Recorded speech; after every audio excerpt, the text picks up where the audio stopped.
Are you struggling with your email deliverability? You just keep sending email to your customers or your team, but you're just not seeing it get into inboxes. Maybe you keep thinking everything keeps getting caught in spam, or you're just not getting the open rates you deserve. Hi, I'm Jim Carter, and I want to give you 3 tips that I think are going to drastically improve your email deliverability so you can get your message out into the world. Step 1, I want you to start by making a list. By making this list, you're thinking about all the different services that actually will send email on your behalf. This could be everything from a MailChimp to an Infusionsoft to even just your CRM, something you use like HubSpot. Once you make this list, you can determine whether or not these emails are sending email on behalf of you or if they're coming from their own email address. Remember that the rating actually depends on the domain name that it's coming from. So for example, if I'm sending email from my own domain, jimcarter.me, but somebody else is doing it for me, email providers have to trust that that provider is set up correctly. And that leads me to step 2. Once you have this list, you can run through each of these individual services and just make sure that they're technically set up correctly. Sometimes we get busy, we're in a rush, or somebody sets something up else for us. And at that time, maybe we miss a step, or maybe it's just not configured correctly anymore because we had a change.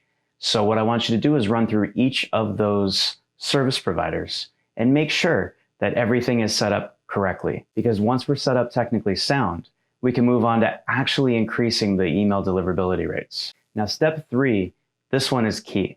A lot of times we think, we just don't want to delete email addresses that are perfectly good, even if they're not adding any value to us. Well, if we had a fruit tree and that fruit tree just wasn't actually producing any fruit, is it actually adding any value to us?